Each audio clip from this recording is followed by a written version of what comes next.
សូមជូនរឿងនិទានរឿងសត្វតោចិត្តលោកនារដូវក្តៅដ៏ហួតហែងមួយមានសត្វតោមួយក្បាលកំពុងស្រេកឃ្លានចំណីជាខ្លាំងវាបានចេញមករូងនិងដើររកអាហារក្រៅគ្រប់សពទីកន្លែងដែលអាចរកបានត្រឹមតែសត្វទន្សាយមួយតូចតែប៉ុណ្ណោះសត្វតោចាប់បានទន្សាយនោះទាំងស្ទាក់ស្ទើរព្រោះវាគិតថាទន្សាយមួយក្បាលនេះមិនអាចចំអែតក្រពះដែលកំពុងតែស្រេកឃ្លានរបស់យើងបានឡើយនៅពេលនោះសត្វតោរៀបនឹងប្រហារសត្វទន្សាយជាចំណីស្រាប់តែប្រទះឃើញសត្វក្តាន់មួយក្បាលបានរត់កាត់ទីនោះធ្វើឲ្យសត្វតោដែលកំពុងស្រេកឃ្លានមួយក្បាលនោះកាត់ចិត្តលោភលន់ចង់បានក្តាន់នោះជាចំណីវាបានគិតក្នុងចិត្តថាជំនួសឲ្យការស៊ីសត្វទន្សាយតូចល្អិតនេះយើងនឹងស៊ីសត្វក្តាន់ធំនោះវិញការគិតបែបនេះធ្វើឲ្យសត្វតោលែងសត្វទន្សាយនិងចាប់ផ្ដើមរត់ប្រដេញសត្វក្តាន់វិញម្ដងប៉ុន្តែសត្វក្តាន់ស្រាប់តែរត់ចូលព្រៃបាត់ស្រមោល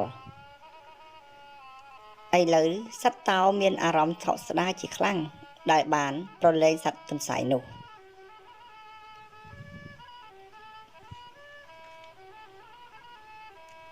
រឿងចចក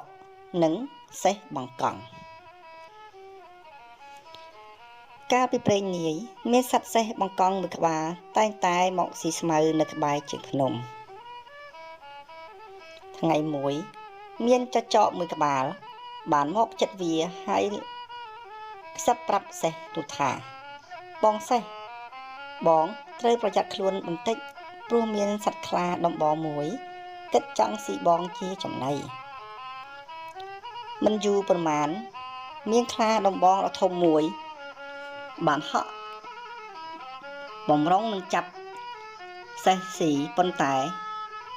សត្វសេះរត់យ៉ាងលឿនចូលទៅក្នុងវងបាត់ទៅសេះបង្កង់បានគិតថាចចកក៏ជាសត្វសាហាវវាចូលចិត្តសាច់របស់អញដែរដូច្នេះវាជួយអញនេះប្រហែលជាចង់ឲ្យអញទុកចិត្តវារួចឆក់ឱកាសដែលអញមិនប្រយ័ត្នខ្លួនវាស៊ីអញតែម្ដងសេះបង្កង់ក៏បានប្រុងប្រយ័ត្នចំពោះចចកទោះជាយ៉ាងនេះក្តីសេះបង្កង់បានថ្លែងអរគុណដល់សត្វចចកហើយចចកតែងតែមកស្និទ្ធស្នាលនឹងសេះបង្កង់ក្រោយមកចចកក៏ហក់មកស៊ីសេះបង្កង់ប៉ុន្តែជាសំណាងល្អវាដឹងមុនក៏គិតខ្លួនចេញពីក្រញាំចចកនោះទៅចាប់តាំងពីពេលនោះមកសេះបង្កង់មិនដែលហ៊ាននៅក្បែរសត្វចចកឡើយវាប្រុងប្រយ័ត្នជានិច្ច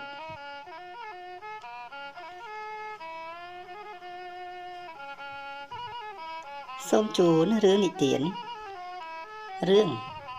សត្វចចកនិងកូនជៀមថ្ងៃមួយ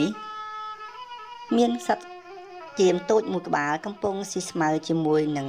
ហ្វូងជៀមត្រពេចនោះវាបានឃើញស្មៅល្អមានឲ្យជារសនៅឯជ្រុងម្ខាងនៃវាលវាបានដើរកាន់តែឆ្ងាយទៅរហូតចេញផុតពីហ្វូងវាស៊ីយ៉ាងឆ្ងាញ់មាត់រហូតដល់ថ្នាក់មិនចាប់អារម្មណ៍នឹងកញ្ជ្រោងដែលកំពុងតែមកកាន់តែចិត្តនឹងខ្លួនវានោះយ៉ាងនេះក្តីនៅមុនពេលដែលកញ្ជ្រោងលោតសង្គ្រប់វាកូនជៀមផ្ដើមអង្វរកញ្ជ្រោងភ្លាមមួយរំពេចសូមកុំតន់ស៊ីខ្ញុំព្រោះអីពេលនេះពោះរបស់ខ្ញុំពេញទៅដោយស្មៅបើលោកចាំបន្តិចសាច់របស់ខ្ញុំនឹងមានអោជារសជាតិកាន់តែឆ្ងាញ់ជាមិនខានឮដូច្នោះកញ្ជ្រោងគិតថាគំនិតដ៏ល្អក៏អង្គុយចុះរងចាំនៅក្បែរនោះទៅមួយស្របក់ក្រោយមកកូនជៀមបាននិយាយឡើងថាបើសិនជាលោកឲ្យខ្ញុំរំទៀតស្មៅនៅក្នុងពោះរបស់ខ្ញុំនឹងរលាយកាន់តែឆាប់សត្វកញ្ជ្រោងក៏យល់ស្របជាមួយកូនជៀមនៅពេលកូនជៀមកំពុងតែរំវាក៏មានគំនិតថ្មីមួយទៀតវាបាននិយាយ សូមយកកណ្ដឹងចេញពីករបស់ខ្ញុំបើលោកអាចអង្រួនកណ្ដឹងនេះឲ្យលឺកាន់តែខ្លាំងតាមដែលអាចធ្វើទៅបាននោះខ្ញុំនឹងអាចរាំបានកាន់តែលឿនកញ្ជ្រោងបានដោះយកកណ្ដឹងចេញពីករបស់កូនជៀមហើយអង្រួនយ៉ាងខ្លាំងដែលអាចធ្វើទៅបានអ្នកគង្វាលបានឮសំឡេងកណ្ដឹងហើយក៏ប្រញាប់ប្រញាល់ឲ្យសត្វឆ្កែរបស់គាត់ទៅរកមើលកូនជៀមដែលបាត់សត្វឆ្កែបានព្រុសឡើងយ៉ាងខ្លាំងបន្ទាប់មកកញ្ជ្រោងក៏រត់បាត់ហើយក៏បានជួយសង្គ្រោះជីវិតកូនជៀមនោះនាពេលនោះទៅ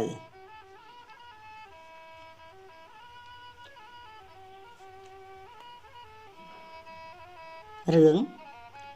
ត្រីបាឡែននិងត្រីឆ្លាមកាលពីព្រេងនាយមានត្រីឆ្លាមមួយហាយទឹកទៅជួបនឹងត្រីបាឡែនមួយយ៉ាងធំវាគេចទៅណាមិនរួចព្រោះត្រូវត្រីបាឡែន5មាត់ប្រុងត្របាក់លេបស៊ីធ្វើជាចំណីដោយនិយាយគំរាមបណ្ដាថាទោះជាគេរិះ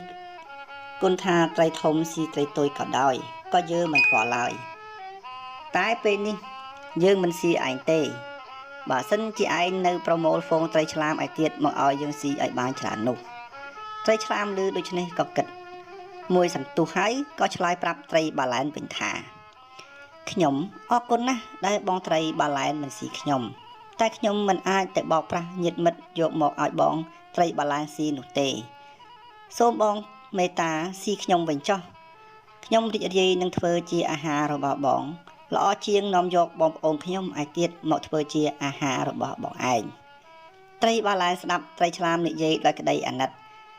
មេត្តាទើបពោសរសើរត្រីឆ្លាមថា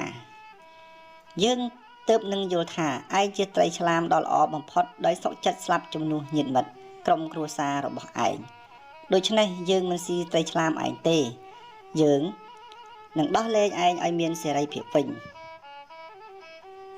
ដើម្បីទៅជួបក្រុមគ្រួសារឯងត្រីដែលល្អដូចជាត្រីឆ្លាមឯងនោះយើងមិនដាច់ចិត្តសម្លាប់ឡើយត្រីឆ្លាមបានសេចក្តីស្លាប់ក៏ជួបក្រុមគ្រួសារវិញព្រោះតែសេចក្តីក្លាហាននិងភាពស្មោះត្រង់របស់ខ្លួន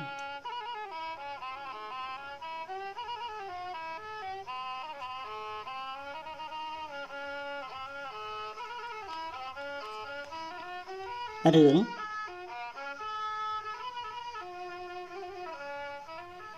ក្អែកនិងសត្វក្ងោកកាលពីព្រេងនាយមានក្អែកមួយក្បាលបានហើរចូលមកដល់ទីជម្រករបស់សត្វក្ងោកពេលនោះសត្វក្អែកក៏បានប្រទះឃើញសត្វក្ងោកជាច្រើនធ្លាក់ជ្រុះមកនៅខណៈដែលពួកវានាំគ្នាទៅផ្ទះស្លាប់លេងសត្វក្អែកក៏រើសយកស្លាបក្ងោកមកចងនឹងកន្ទុយរបស់ខ្លួនរួចក៏ធ្វើដំណើរយ៉ាងក្រអឺតដូចជាសត្វក្ងោកទាំងនោះដែរក្ងោកដឹងថាទោះមិនមែនជាគ្នារបស់ខ្លួនភ្លាមនោះក៏វាចូលមកចាក់រោមคล้ายៗរបស់ក្អែករហូតតតែជ្រុះអស់ទៅសត្វក្អែកសែនអាម៉ាស់ជាខ្លាំងក្រោយមកវាក៏វិលទៅរកក្រុមក្អែកដែលជាគ្នារបស់ខ្លួនវិញប៉ុន្តែពួកក្អែកដែលជាមិត្តរបស់វាជ្រិញនឹងរូបរាងក្រអឺតក្រទមរបស់វាណាស់ហើយក៏លែងមាននរណារាប់រកវាទៀតតាំងពីពេលនោះមកវាក៏ខ្លាចជាក្អែកឯកោស៊ីតែម្នាក់ឯងជារៀងរហូតមក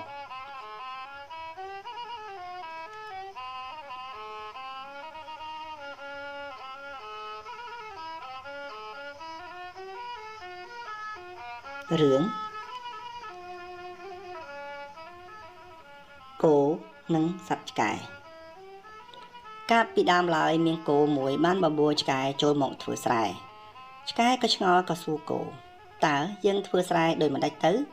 គោឆ្លើយដំបងភ្ជួរហើយសាបរួចថែរក្សាសំណាបឲ្យលូតលាស់ល្អរហូតដល់វាគ្រប់អាយុល្មមទើបដកយកទៅស្ទូងរួចត្រូវថែសន្ទូងឲ្យល្អរហូតដល់វាចេញផ្លែពេលស្រូវទុំយើងត្រូវច្រូតស្រូវរួចដឹកយកទៅផ្ទះឆ្កែក៏ឆ្លើយថាខ្ញុំដឹងហើយលុះណាតែយើងយកស្រូវមកដល់ផ្ទះទើបយើងអាចស៊ីបានគោក៏ឆ្លើយថាទេ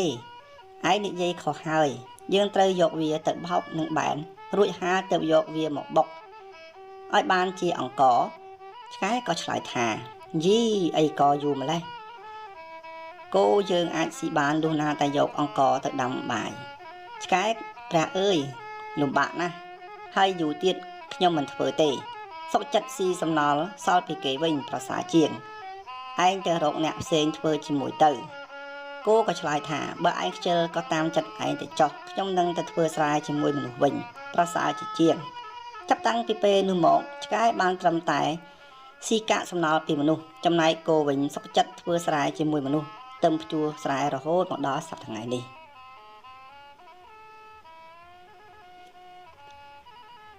រឿងកូនជ្រូកទាំង3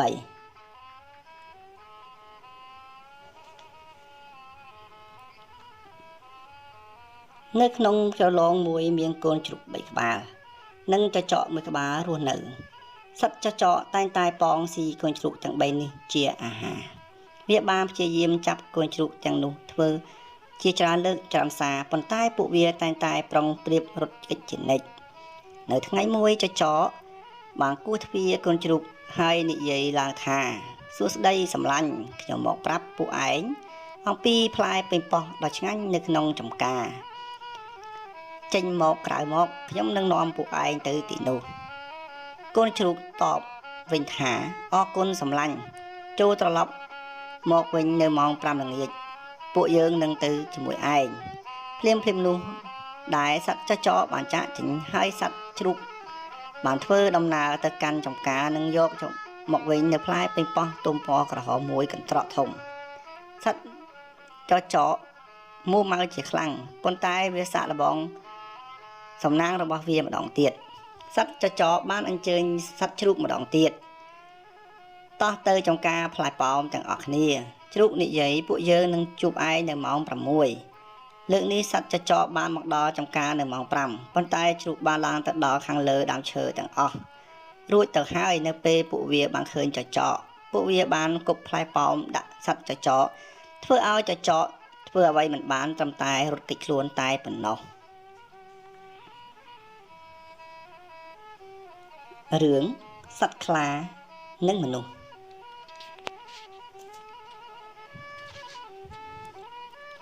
ការគ្រាកន្លងមួយមានសត្វខ្លារខិនមួយក្បាលបាន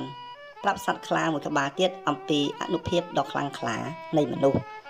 ហើយវាបានលំបាកប៉ុណ្ណាក្នុងការយកឈ្នះលើមនុស្សប៉ុន្តែសត្វខ្លានោះបានអួតក្អេងក្អាងឡើងថាប្រសិនបើវាអាចបានជួបនឹងមនុស្សវានឹងប្រហារនៅគ្រានោះហើយសម្លាប់មនុស្សតែម្ដងនៅថ្ងៃបន្ទាប់សត្វខ្លារខិនបានបង្ហាញសត្វខ្លានៅព្រានព្រៃម្នាក់ដែលកំពុងកាន់កាំភ្លើងមួយដើមហើយនឹងដាវមួយដើមសត្វខ្លាបានវាយប្រហារព្រានព្រៃនោះប៉ុន្តែព្រានព្រៃបានដកកាំភ្លើងនិងបាញ់តបទៅកាន់សត្វខ្លាវិញសត្វខ្លាដែលពេញទៅដោយអំនួតបានប្រឈមមុខនឹងព្រានព្រៃយ៉ាងអង្អាចបន្ទាប់មកព្រានព្រៃបានបាញ់កាំភ្លើងមួយគ្រាប់ទៀតទោះបីជាមានការឈឺចាប់សត្វខ្លាក៏នៅតែបន្តប្រយុទ្ធជាមួយនឹងព្រានព្រៃយ៉ាងចាស់ដៃលើកនេះព្រានព្រៃបានប្រើដាវនិងបានកាប់ទៅលើសត្វខ្លាពី3ដាវទៀតសត្វខ្លាបានរត់ត្រឡប់ទៅរកសត្វខ្លារខិនទាំងឈាមរហាមនិងស្រែកធ្ងោគួរឲ្យអាណិតវាបានប្រាប់ទៅដល់សត្វខ្លារខិននៅអ្វីគ្រប់យ៉ាងដែលបានកើតឡើងសត្វខ្លារខិនមិនបានប្រាប់ទៅសត្វខ្លាទាំងសុភាពរាបសារឯងអួតក្អេងក្អាងពេកនេះហើយជាលទ្ធផលដែលធ្វើឲ្យឯងឈឺចាប់នៅពេលនេះសត្វខ្លាបានរៀនពីមេរៀននេះហើយបានសន្យាឈប់ឲ្យមានរឿងនោះកើតឡើងម្ដងទៀតបានឡើយ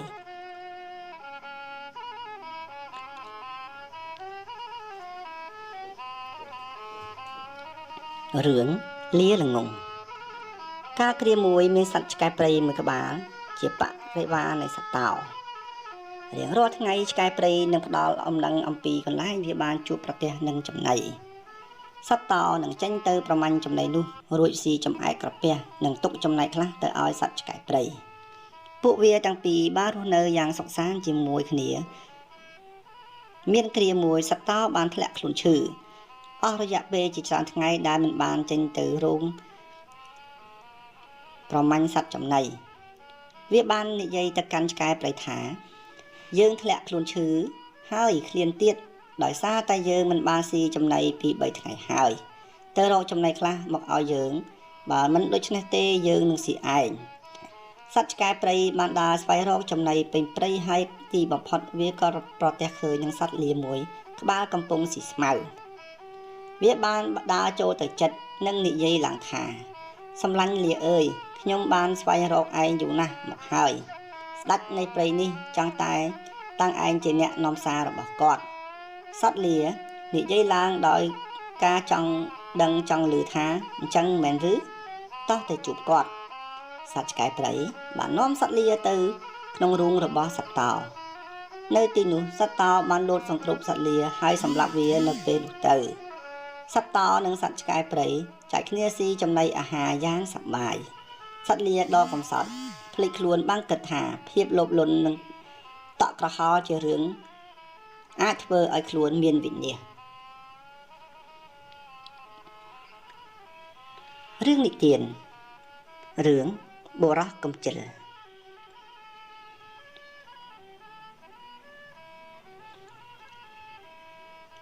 ការគ្រាមួយមានស្ដេចមួយអង្គនិងបុរសកំជិលម្នាក់ជាមិត្តភក្តិល្អនឹងគ្នានៅព្រឹកថ្ងៃមួយស្ដេចបានមានព្រះរាជបន្ទូលឡើងថាហេតុអ្វីបានជាឯងមិនធ្វើការរកប្រាក់នឹងទេ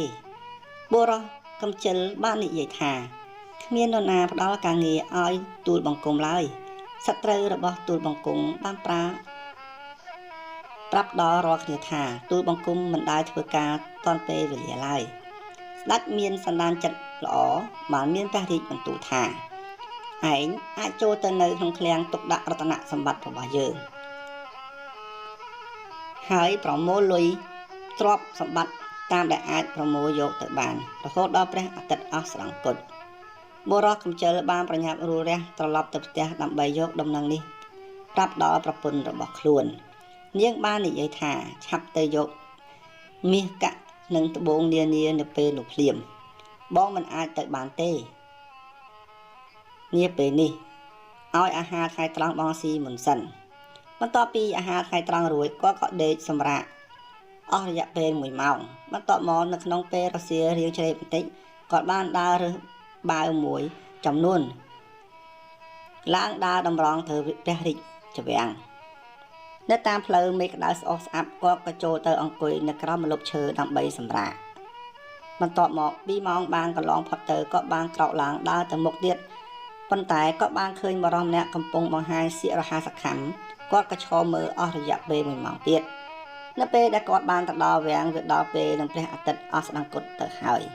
ទ្វារវាំងក៏ត្រូវបានបិទដូច្នេះបុរសកំជិលបានត្រូវបាត់បង់នៅឱកាសមាសមួយដោយសារគាត់មិនបានយល់អំពីតម្លៃនៃពេលវេលានោះ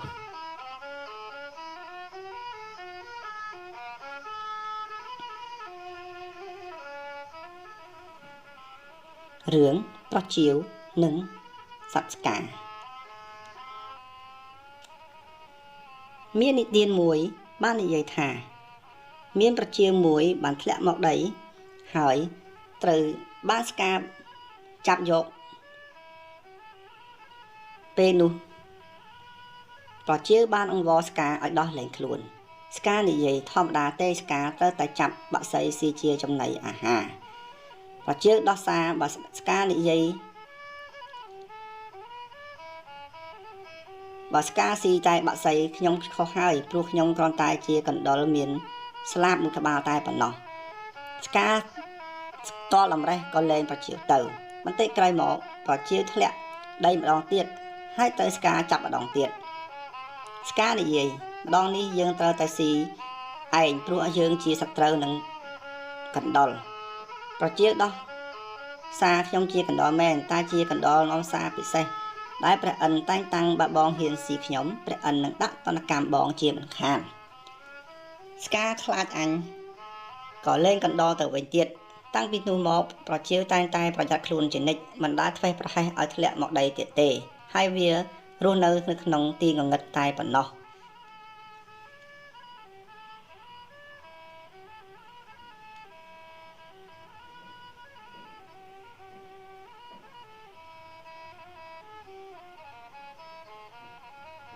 រឿង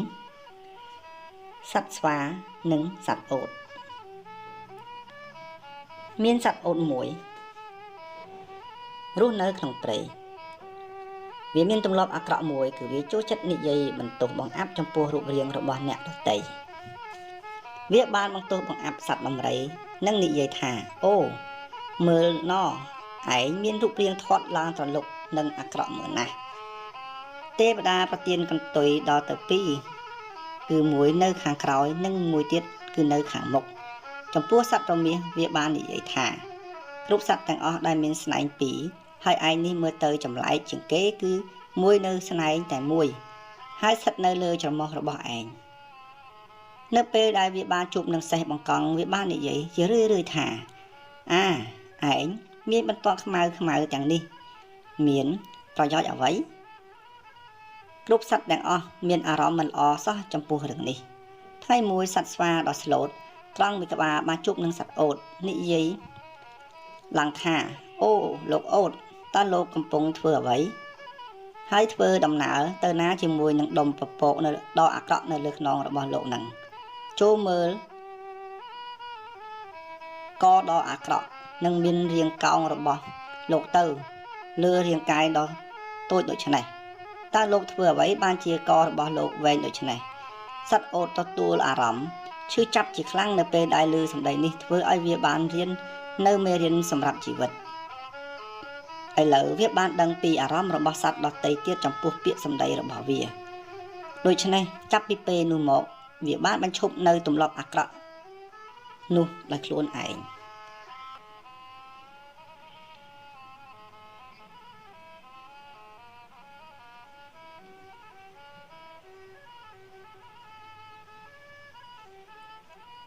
រឿង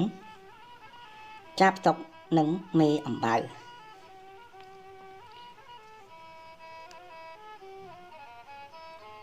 មានចាប់ស្រុកមួយខំហើរស្វះស្វែងរកចំណីមួយព្រឹកធំមិនប្រទះឃើញសត្វដង្កូវណាមួយសោះក៏ទុំលើតងផ្កាក្នុងឧសៀនមួយជួនជាពេលនោះក៏ប្រទះឃើញមេអំបៅមួយនៅលើស្រទាប់ផ្កាចាប់ត្រេកអរណាស់ក៏ហើរទៅរកមេអំបៅហើយនិយាយថាមេអំបៅអើយយើងនឹងស៊ីឯងជាចំណីហើយកុំខឹងអីណាមេអំបៅតបខ្ញុំមិនខឹងទេតែបើបងស៊ីខ្ញុំបន្តិចទៀតបងនឹងត្រូវឆ្មាស៊ីវិញមិនខានយើងហើយរហ័សដូចជាខ្យល់ឆ្មាណាមកចាប់យើងតន់ឯងកុំបំភ័យយើងអីយើងមិនខ្លាចទេពោចាប់ក៏លោតចឹកមេអំបៅនោះស៊ីជាអាហារទៅកំពុងតែឆ្ងាញ់មាត់ភ្លេចខ្លួនក៏ត្រូវឆ្មាដែលពួនសំងំក្បែរគង់ផ្កាហក់សង្គ្រប់បានហែកស៊ីជាចំណីអាហារវិញ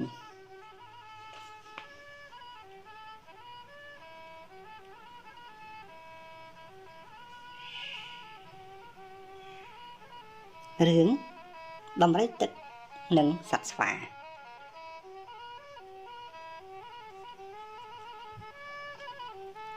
នៅគ្រាមួយនៅលើកោះសាច់ដ៏តូចក្បែរសមុទ្រមានសត្វស្វាមួយក្បាលរស់នៅវាឯកោណាស់ដោយសារតែគ្មានសត្វណាលេងជាមួយនឹងវាហើយវាក៏មិនដឹងថាធ្វើយ៉ាងណាទើបចេញពីកោះនោះបានដែរថ្ងៃមួយត្រីមួយក្បាលមានក្តីអាណិតចំពោះស្វាឯកោហើយក៏បានប្រាប់វាឲ្យធ្វើដំណើរតាមខ្លួនចូលទៅក្នុងព្រៃធំដែលមានសត្វស្វាជាច្រើនរស់នៅទីនោះសត្វស្វានេះបានព្យាយាមយ៉ាងខ្លាំងហែលទឹកប៉ុន្តែវាមិនអាចធ្វើបាននៅថ្ងៃបន្ទាប់មានសត្វហង្សមួយក្បាលបានព្យាយាមបង្រៀនពីរបៀបហើរប៉ុន្តែបន្តិចក្រោយមកសត្វស្វាក៏បានបោះបង់ទៀត6 ខែក្រោយមកមានសត្វដំរីទឹកមួយក្បាលបានដើរកាត់កោះនោះវាបាននិយាយខ្លាំងឡើងថាមកជិះលើខ្នងយើងស្វាតូចយើងនឹងនាំឯងទៅកាន់ព្រៃធំសត្វដំរីទឹកបានបន្ទាបខ្លួនចុះហើយសត្វស្វាក៏បានលោតឡើងលើខ្នងដំរីទឹកសត្វស្វាបានស្រែកឡើងដោយក្តីរីករាយថាអស្ចារ្យណាស់ខ្ញុំលែងឯកោដូចមុនទៀតហើយក្រោយមកមិនបានប្រមាណសត្វដំរីទឹកនិងស្វាក៏បានក្លាយទៅជាមិត្តដ៏ល្អនឹងគ្នា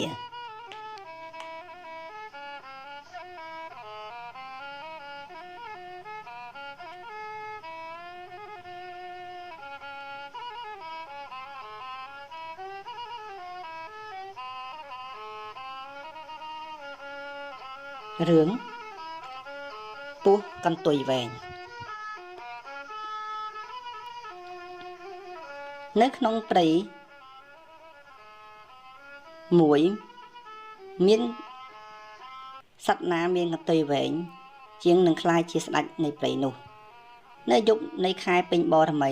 សត្វទាំងអស់បានមកដល់អ្នកជាមួយនឹងកន្ទុយដែលបានតុបតែងយ៉ាងរាក់ទាក់ភ្នែករបស់ពួកវាអ្នកម្នាក់មានជំនឿថាខ្លួនឯងនឹងទទួលបានជ័យជំនះសត្វដំរីបានប្រកាសឡើងថាសម្លាញ់ទាំងអស់គ្នានៅពេលដែលខ្ញុំលើកប្រមោយខ្ញុំឡើងចូលបេក្ខជនទាំងអស់លោតឡើងលើដុំថ្មក្បែរដើមឈើនោះហើយអង្គុយទម្លាក់កន្ទុយចុះមកបន្ទាប់មកខ្ញុំនឹងធ្វើការវាស់វែងកន្ទុយរបស់អ្នកចូលរួមអ្នកម្ដងដោយប្រើប្រមោយរបស់ខ្ញុំសត្វស្វាសត្វខ្លានិងសត្វតោបានលោតឡើងលើដុំថ្មម្នាក់ម្ដងសត្វដំរីវាស់កន្ទុយរបស់បេក្ខជននីមួយនៅខណៈពេលដែលជំនួសការរបស់វាគឺសត្វទន្សាយដែលជាអ្នកកត់ត្រា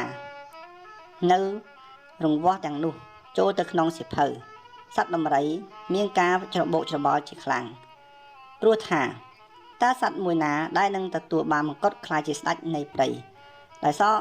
តែមានសត្វខ្លះមានប្រវែងកន្ទុយស្មើគ្នាតែម្ដង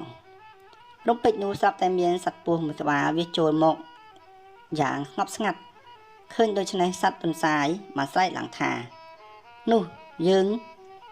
ឃើញវាហើយវាជាសត្វដែលមានកន្ទុយវែងជាងគេបង្អស់ចាប់ក្បាលដល់ចុងជើងគឺសុទ្ធតែកន្ទុយទាំងអស់ហើយពិតណាស់វាគឺជាអ្នកឈ្នះបន្ទាប់មកសត្វដំរីបានបំពាក់មកុដដល់សត្វពស់និងលើកសត្វពស់ធ្វើជាស្ដេចនៃព្រៃចាស់ពីពេលនោះតរៀងទៅ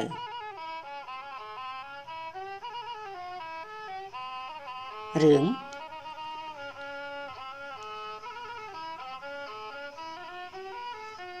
សត្វចចកជាប់ក្នុងដើមឈើកាលពីព្រេងនាយមានសត្វចចកស្រីឃ្លានមួយក្បាលដើរជាប់ដាច់សង្វែងស្វែងរកអាហារមិនចំពោះថាខំប្រឹងយ៉ាងណានោះទេសត្វចចករកអាហារមិនបានតតែសោះវាក៏ប្រទះភ្នែកនឹងដើមឈើមួយដើមដ៏ធំដែលមានរុនមួយនៅក្នុងរុនឈើមានកញ្ចប់អាហាររបស់បរិសកាប់ឈើម្នាក់បានដាក់នៅទីនោះមិនបងអង្គយូរចចកក៏ស្រីឃ្លានបានលបចូលទៅក្នុងរុនឈើហើយចាប់ផ្ដើមស៊ីយ៉ាងសប្បាយបន្ទាប់ពីស៊ីឆ្អែតឆ្អល់ហើយស្រែកទឹកក៏សម្រេចចិត្តចេញពីដើមឈើដើម្បីរកទឹកផឹកនៅក្បែរនោះទោះជាយ៉ាងណាក៏ដោយមិនអាចចេញពីដើមឈើនោះរួចទេវាខំប្រឹងយ៉ាងណាក៏ដោយតើអ្នកដឹងទេ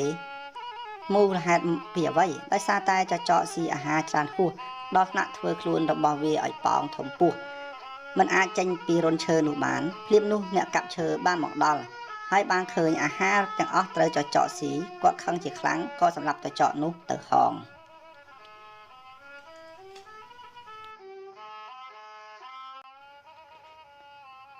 សូមអរគុណ